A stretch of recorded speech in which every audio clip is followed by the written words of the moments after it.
Hello and welcome to Queer News Tonight, the world's first and only LGBTQ plus daily evening television news. We broadcast live and then available on demand on all smart televisions, including Roku, Apple TV, Android TV, Amazon Fire TV, YouTube, Facebook, and Twitch. It's time to queer up the news. It is Tuesday, October 31st, 2023. Happy Halloween. We are live and literally out of the closet and into the headlines. So many of your important stories we're going to tell this evening on Queer News Tonight.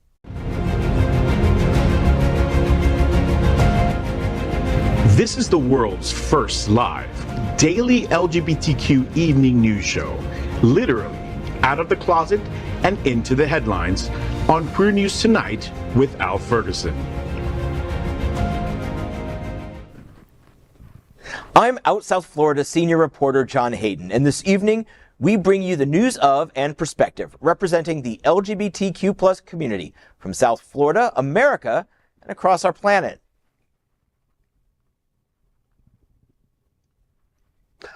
This is the world's first and only unedited live LGBTQ plus evening news show.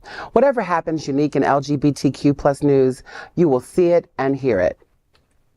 Hotspots Magazine, Happening Out Television Network, is a nonprofit 501c3 media company in the same model of PBS and NPR, but designed for LGBTQ plus community.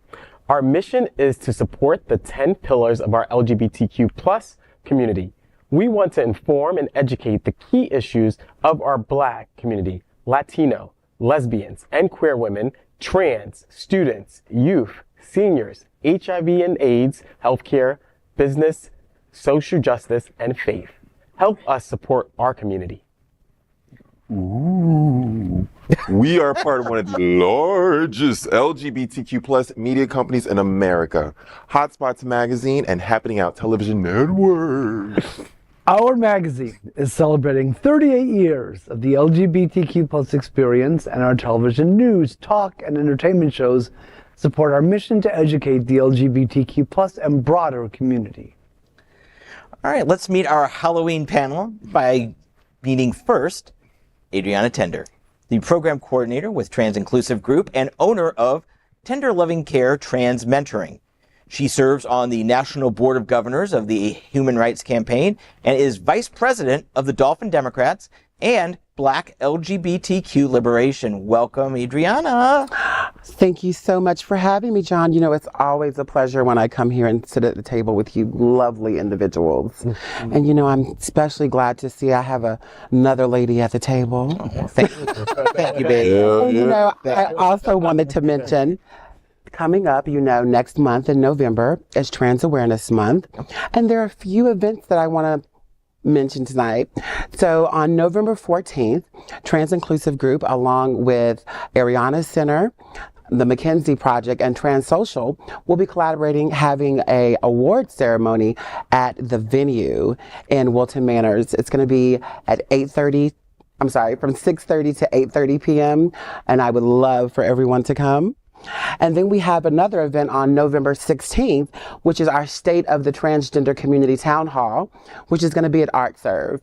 It's from 6:30 to 8:30 as well, where we'll be talking about all the different legislation and things that affect the transgender community.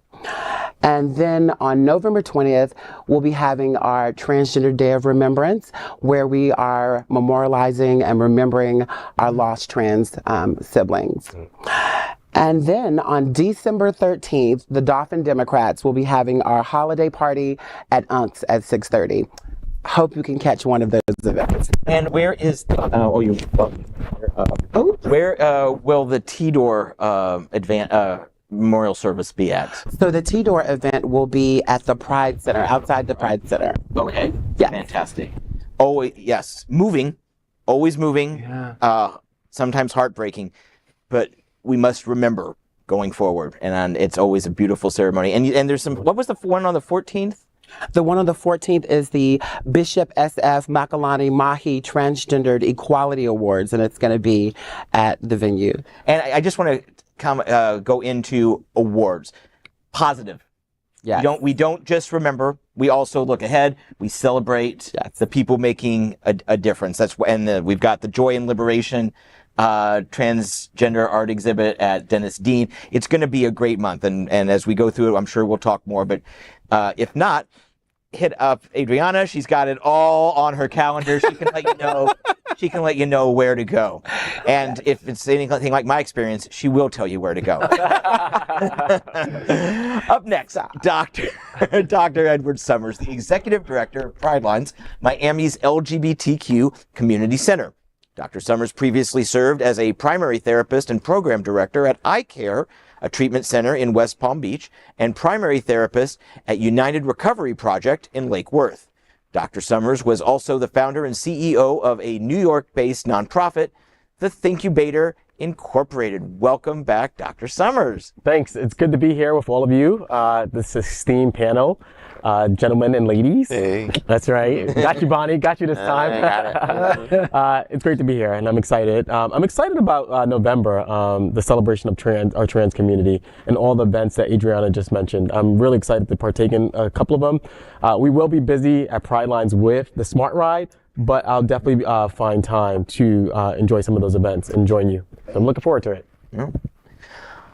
Up next, like she would let me forget, Bonnie Builder, the premier South Florida bodybuilding drag queen and current reigning Mixed Marys 2023. Also a recent graduate of FIU, she comes to life with a microphone, a spotlight, and a fabulous wig. Welcome, Bonnie. God, hi. How are you? Oh, God. Now, this is where you ask me what I am. You're fierce and fabulous. What are you? What are you? Thank you. We did rehearsal before this. So I am the scariest thing in America right now. I am a drag queen reading to children. Oh, T-shots, hormones. Ooh. Oh my God. I am so happy to be here with my homies and my homette. We're going to have a fun night tonight, and I'm ready to fight. So let's get into it. It is on. And finally,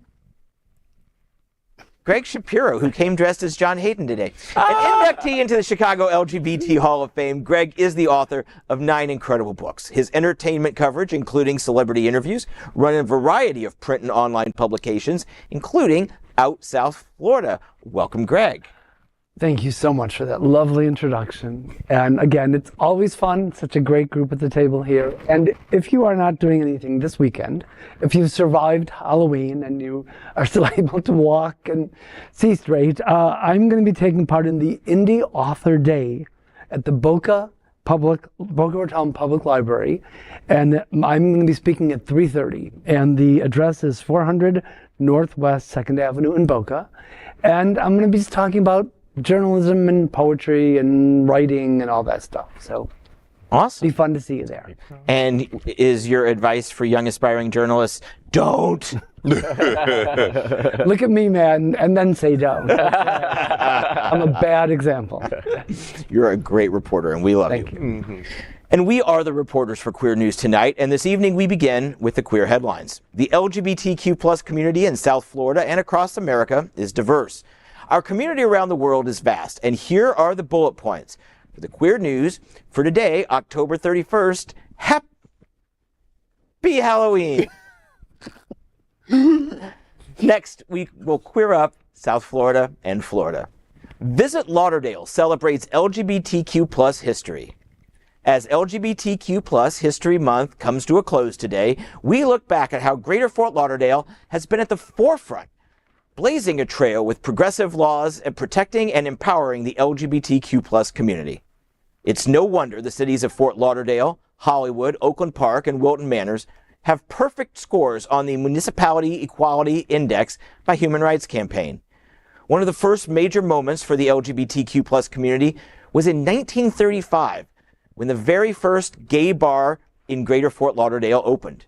It was called Club Ha Ha, touted itself as a place where gaiety knows no restraint, with female impersonators and people whose sexual orientation was outside of what was considered the norm at the time. But the community's real emergence onto the scene came in the 70s and 80s. Spring break fever was in full swing, and gay men got the memo that Fort Lauderdale was a place with bars, beaches, and boys. The classic collegiate movie filmed on the Fort Lauderdale beach, where the boys are, still holds value. Today, there's an endless list of LGBTQ plus establishments, from nightclubs for bears to bars with drag performers, leather nights, pool parties, tea dances, and karaoke to belt out tunes by the divas. Visit Lauderdale boasts this grand history and invites you to this land of pride where queer celebration is a 365-day-a-year job. Visit Lauderdale, everyone under the sun.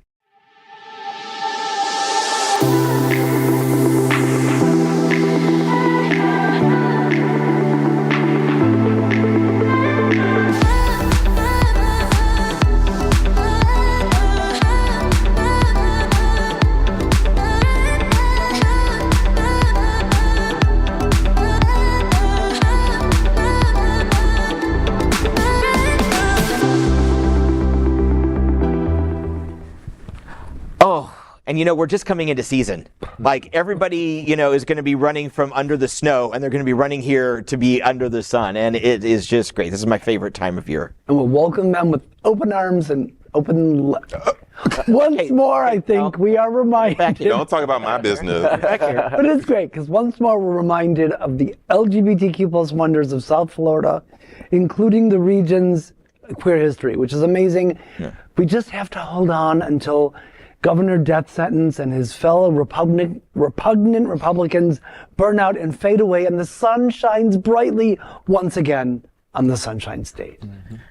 I think that was amazing to get that little piece of history. 1935, there were gay bars in Fort Lauderdale. Mm-hmm. Oh my goodness. I remember when I was, I'm not going to tell my age, but I do remember when I was younger. I'm from Panama City, and there wasn't a bar around.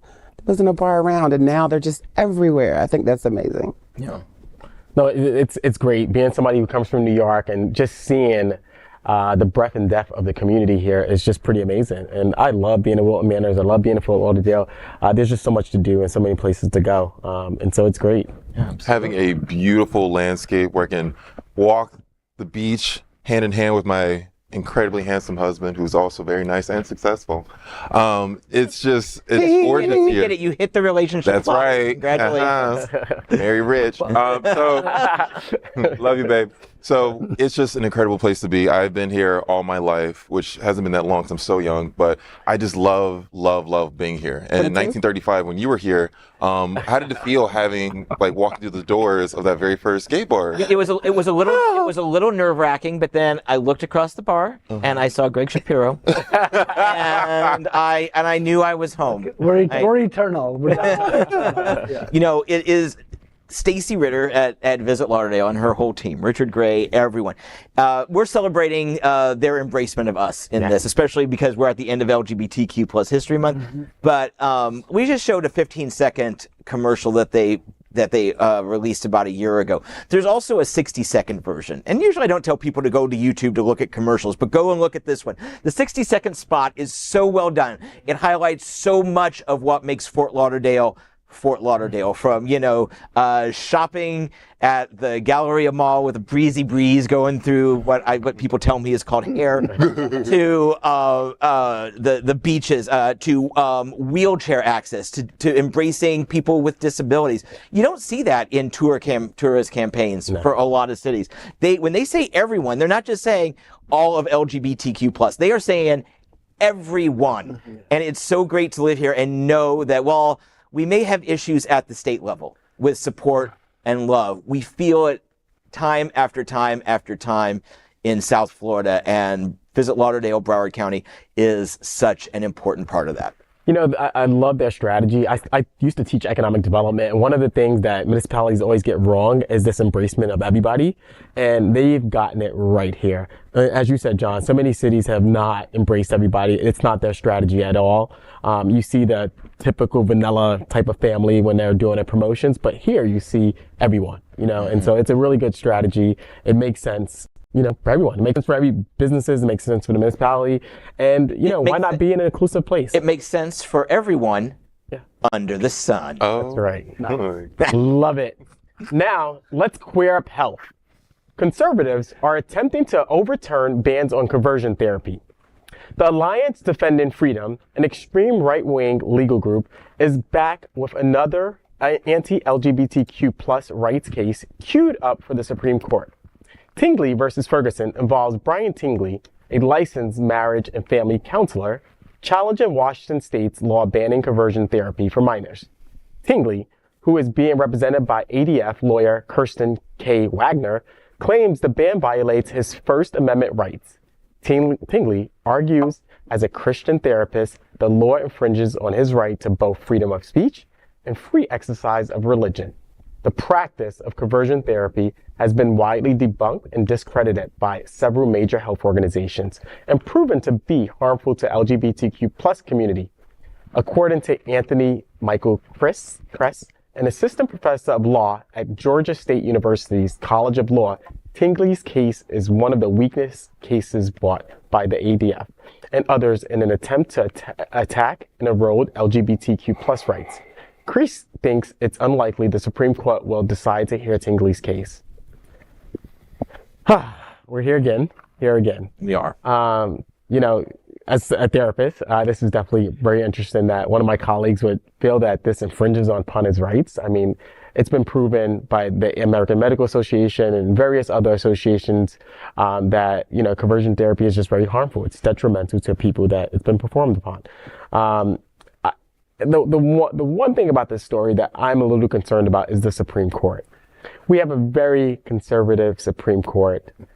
We have individuals who have overturned Roe v. Wade. I would not be shocked, actually, that they would take this case up and hear this case. And it's scary. It's very, very scary, given the composition of the Supreme Court. Mm-hmm. Hopefully I'm wrong. I don't want to be a Debbie Downer, but we do have a very conservative court. Think about Roe v. Wade. Yeah. And wouldn't you know it, the new fork-tongued Speaker of the House, modest Mike Johnson, is a former attorney and spokesperson for the inaccurately named Alliance Defending Freedom. So, just our luck, right? So there he is. He was a mouthpiece for this hateful organization, and now he's Speaker of the House. And one of his comments recently was, if you want to know where I stand on issues, just read the Bible. And for him, it's his interpretation of what the Bible says, right? But that's what he stated. Yeah. So, scary times. Tingley, bring your ugly ass over here. You are late. You are tired. You are disgusting. You are lonely. You are depressed. You are a nuisance, a bother, and a pain in my goddamn ass. Can you just do your goddamn job? I don't care what your beliefs are. I don't care what you get on your knees for when you get home, because it's not the same thing when I get home. But I'm not in your business. So why are you in the queer folk business? Can you step back and chill the out? Don't you have clients? Don't. What are you doing with your clients? Hey, I can't take you right now. I got to go fight some bullshit. I was scheduled for never. Can you fucking leave us the alone? I'm so sorry. My wig is tight and I'm upset. Lil Tingley, sit the fuck down and relax. Can I curse on here? It's too late. Tingley, chill out. but Bonnie, you're right. He has his discretion. You don't have to take that type of client. So how is it infringing on your rights at all? Well, you don't have to serve them. No, don't serve your conservative folks. Well, they pay. Right? He now sits in Congress and is now 2 heartbeats away from the presidency. So Johnson, yeah. I'd say he got his groove on. Fulfilled his wet dream. What I want to say is that they're trying to roll this back so that parents can choose to let their kids be rewired, but they can't decide to let their kids have gender-affirming care. That's just a bridge too far, apparently, for people. And I can tell you, from everything I've read, from my trans brothers and sisters that I've talked with, from doctors who have told me relatively the exact same thing, is if you stop hormone treatments, your body will return to its state that it would have been on without the treatments. If you go in there and rewire someone's brain, that damage lasts forever. That's forever. You're going to F up your kids forever because you might get them to the altar with a different sex spouse, but they're not going to be happy. You're basically fighting for their right to be miserable.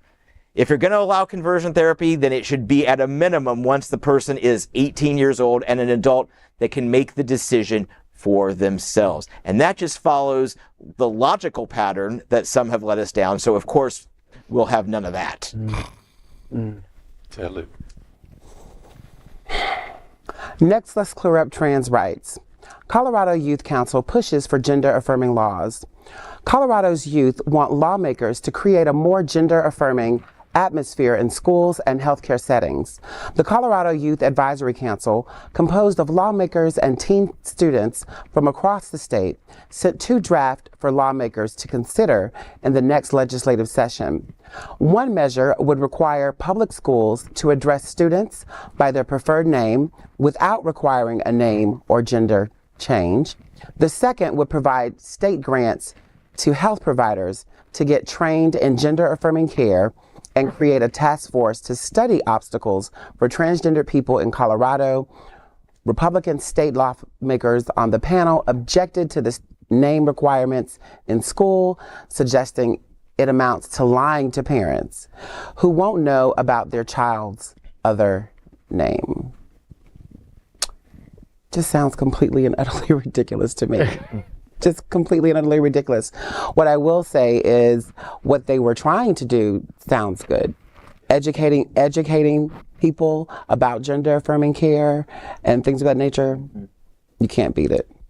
I mean, I can't wait until these smart, progressive young people are old enough to vote, and they can help to enact real change in our country. It's only a matter of years, but when they start voting, look out. Yeah. Listen, we should have hope in this story because it's led by young people. Yeah. Young people are leading the charge. So this is pretty amazing. I mean, goddamn stupid, Republicans who think that like this is lying. Like, I mean, this is their authentic selves. I've worked with, in my counsel business, with individuals, who identify as trans, and literally all the research that I've done states that these individuals, people in our community, feel like that's who they are. That's who they were born. Mm-hmm. That's who they are. They've never identified as being since they can remember that other gender. That's not them. So fuck you. Excuse my French. Okay. Ooh. Hey, we cursing tonight. I don't know. I just get pissed. I get so pissed because I see it, and I see people, and I have to deal with people, and I counsel people, and they come to me and say, "Doc, this is who I am. This is me. And who the hell is anybody else to tell me who I am? I know who I am. I live my authentic self. I don't feel like I'm anybody else." I love a couple things I thought about when I read this story. It's basically like mock UN. Did any of your schools have that when you were like student government, and you sort of look at bigger picture issues, and they're doing it at a state level. And I think it's wonderful because it empowers kids, whether or not they end up being Republicans or Democrats. They're getting a feel for how the system is supposed to work. And in Colorado is still one of those places where it's still hanging on pretty solidly. So this is great. The other thing is that Republicans are afraid that it would be like lying to parents. If your child is so scared of you that they can't tell you that they would like to change a name or a pronoun, if they're so scared to do that, to come to you, then you've got bigger problems than what's happening at school. For heaven's sakes, let them have their 6-7 hours a day where they can be closer to themselves. Because, I mean, school is already a hard enough place to find acceptance, to find yourself. And if you're not finding it at home, at least let them try and have it when they're in school with their classmates. Maybe there they'll find some compassion that they're not finding at the house or the state house. As a parent, shame on you. Shame on those parents that don't accept and love their kids unconditionally. That's it. They're your fucking children. Back to cursing again. Sorry. But I get upset as a dad. I have an 11-year-old. My dad, my kid came to me and said, "Oh, Dad, I want to be trans. I want to change my name from Jules to Juliet." Go for it.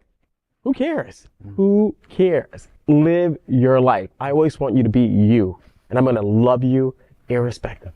You are mine. That's beautiful. Period. Just wait till your child becomes a drag queen. All good. It's a bright future. I'll be right in the front row. And believe it or not, so when my kid was actually, so I'm from New York, as I mentioned, when my kid was a baby, I used to take him to drag shows in New York City. He was actually a part of a couple of drag numbers.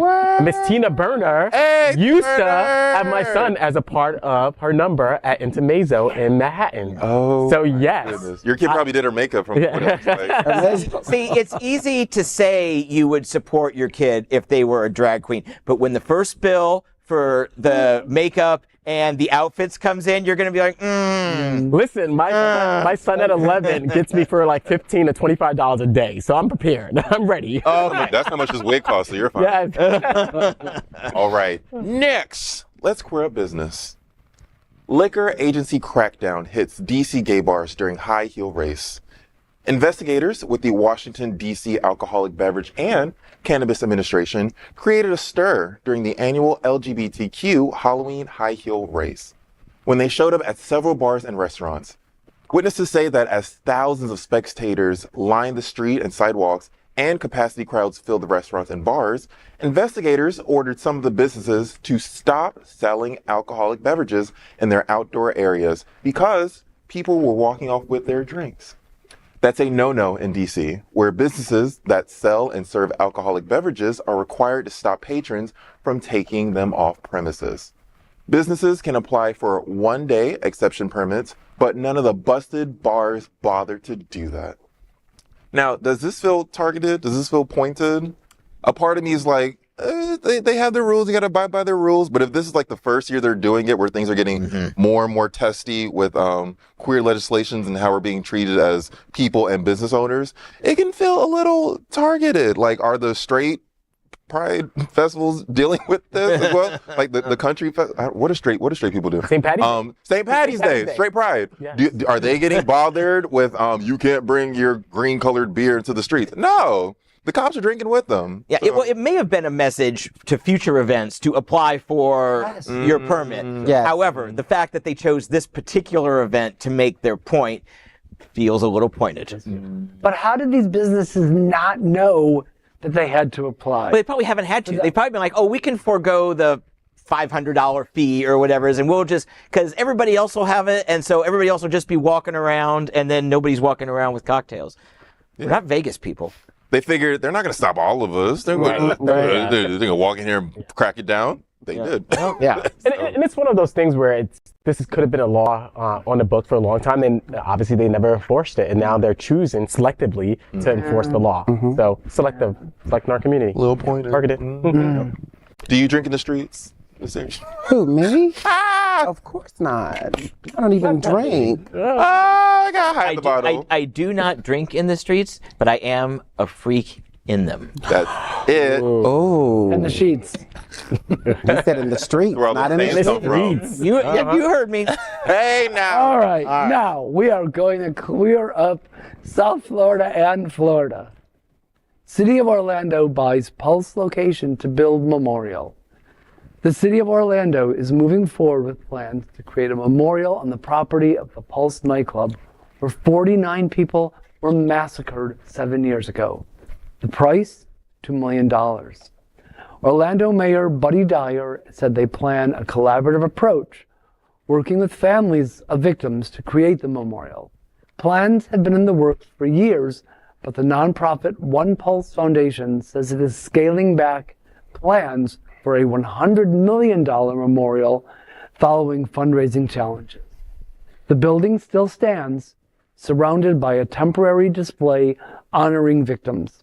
On June 12, 2016, a gunman opened fire in the gay nightclub, killing 49 and wounding another 53 people. At the time, it was the worst mass shooting in modern U.S. history.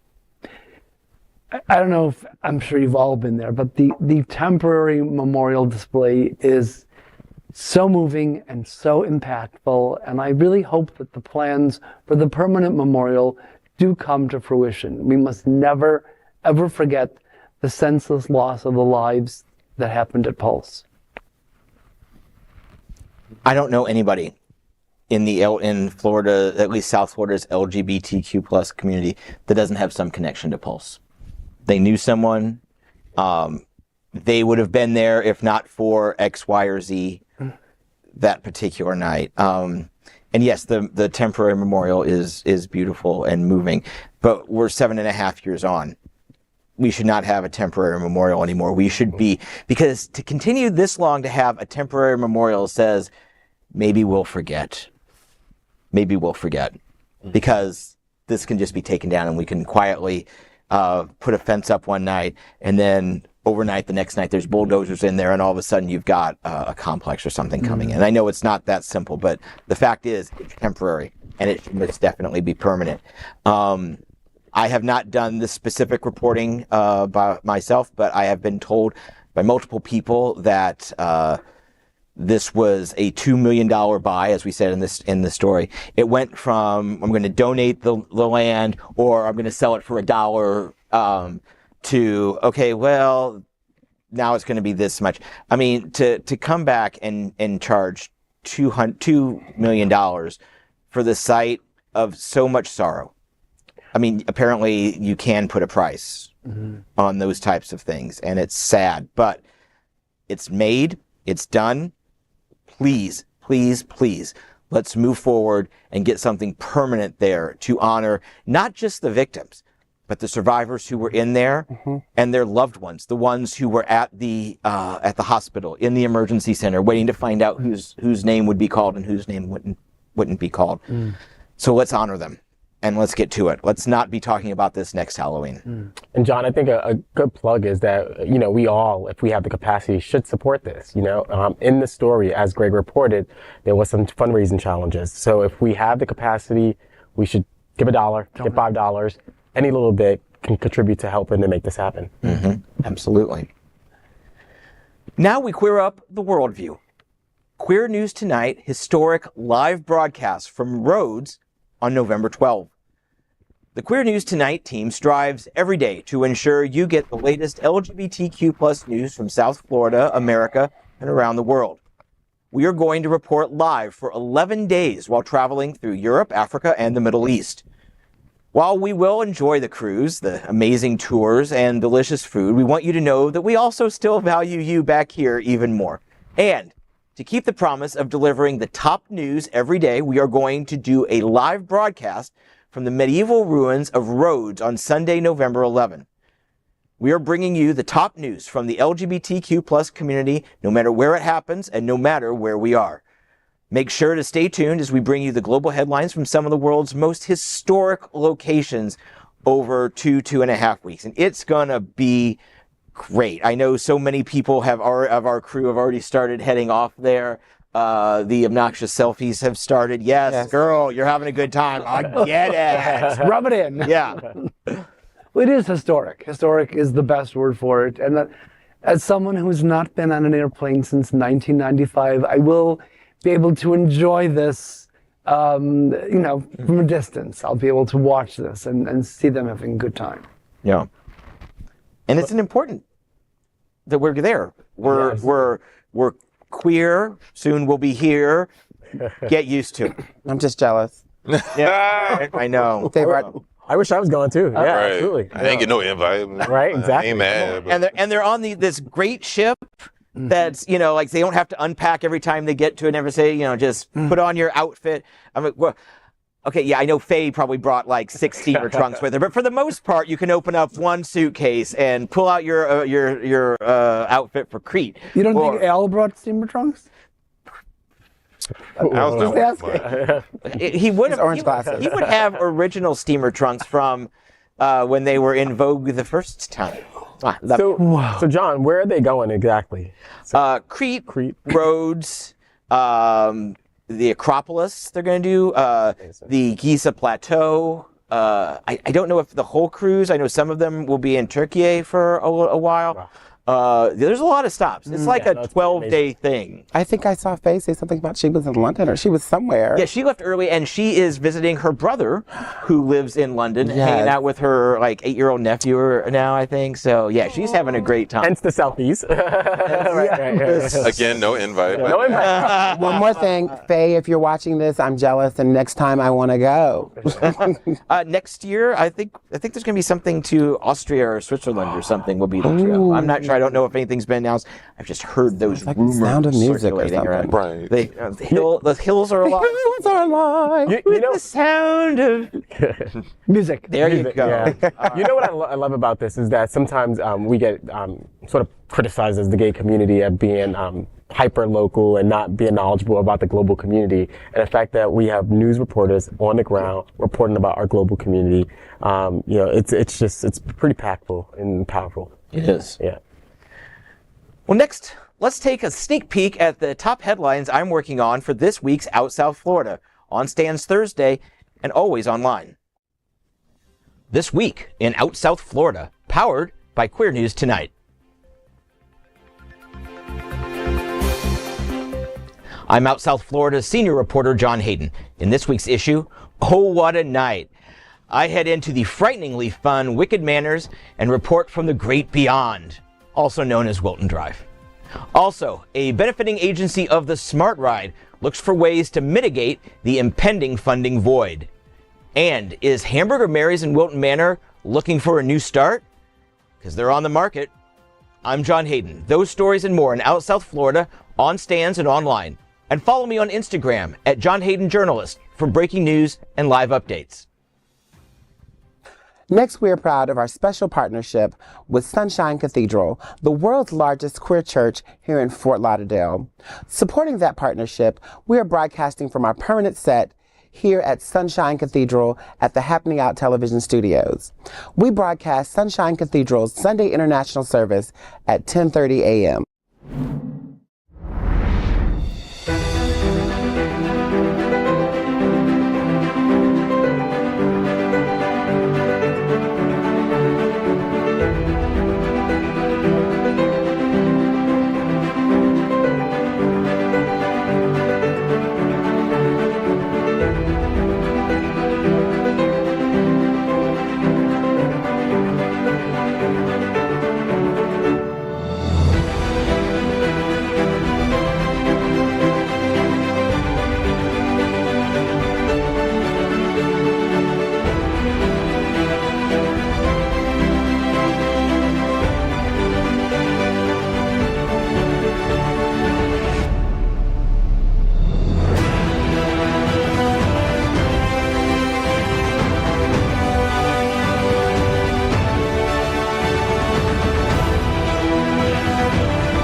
Well, we finish tonight's Queer News headlines with a segment we call LGBTQ plus 1 Minute News.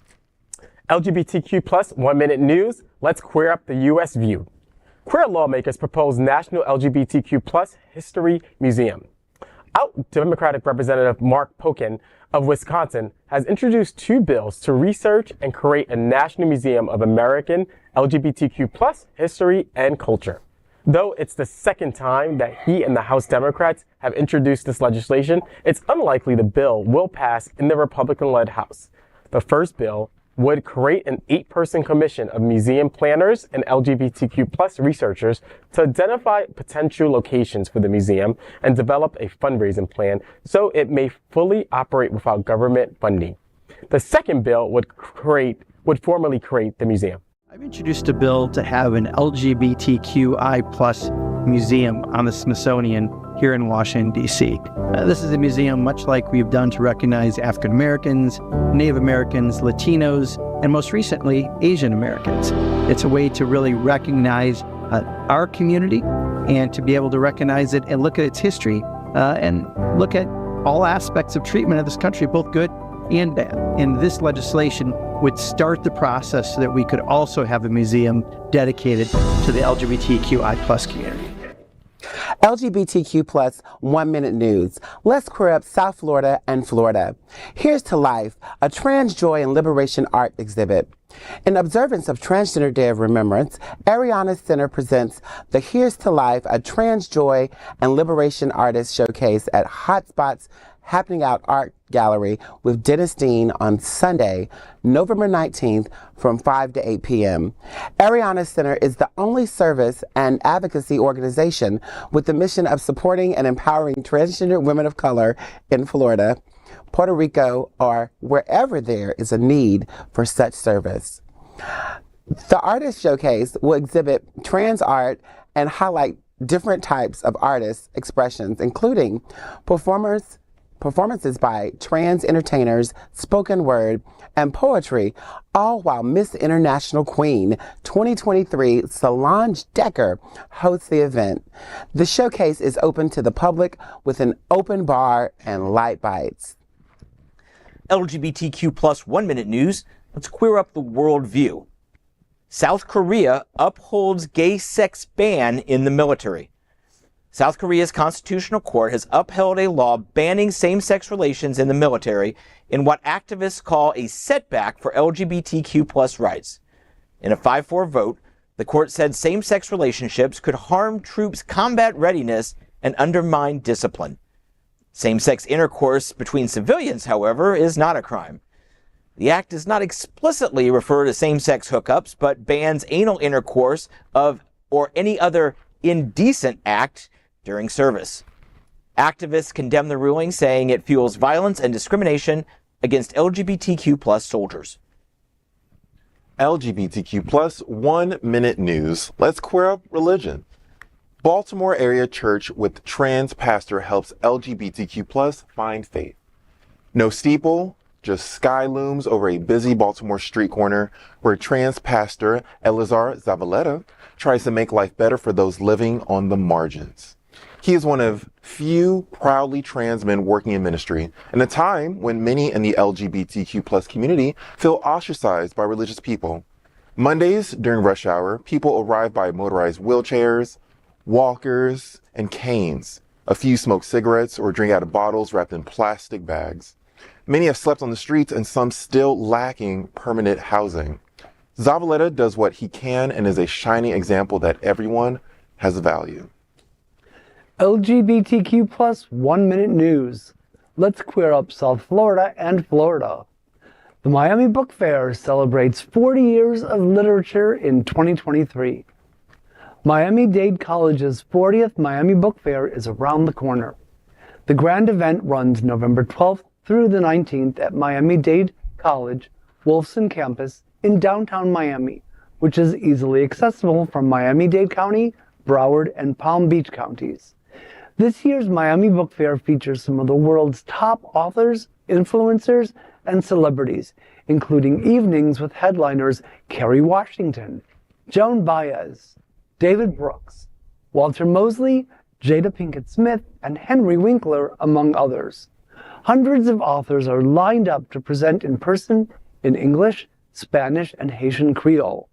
For further details and ticket purchases, visit miamibookfair.com. Celebrate 4 decades of literary excellence at the Miami Book Fair, November 12th to 19th. Join authors like Kerry Washington, Henry Winkler, and David Brooks. Get your tickets now at miamibookfair.com. That is today's news for the LGBTQ plus community on the world's first and only daily LGBTQ plus evening news show. If our community is important to you, share this news with your friends and family. Are you, like most of America, part of our very large television audience watching this live LGBTQ plus news broadcast right now on Roku, Apple TV, Android TV, and Amazon Fire TV? Queer News Tonight is the only live LGBTQ plus digital television show in the world that is out of the closet and into the headlines. We need your support. If our community is to grow, we must tell our stories and bring them to the attention of the broader world. This is the only place in the world that tells these types of LGBTQ plus stories in motion and sound. That is the passion of Hotspots Magazine, Happening Out Television Network, and Queer News Tonight. I'm John Hayden, and on behalf of these LGBTQ plus reporters, the anchors of Queer News Tonight, including Adrianna Tender, Dr. Edward Summers, Gregg Shapiro, and the one, the only, the fiercely scary What's your name again? Bonnie Pilner. We will see you daily at 8 p.m. And to our LGBTQ plus world, we wish you a very good night. Good night. Good night.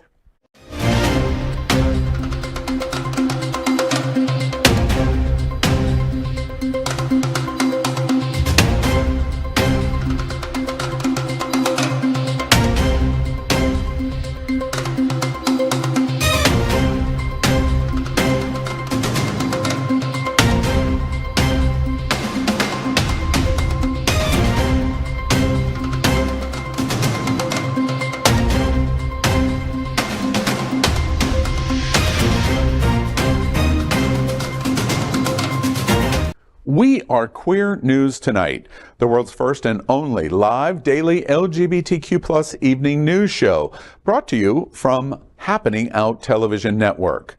We operate in the same model of PBS and NPR, but for the LGBTQ plus community. We educate, inform, and entertain by supporting the 10 pillars of our LGBTQ plus community, with more than 100,000 a week watching us on Roku, Apple Television, and other channels.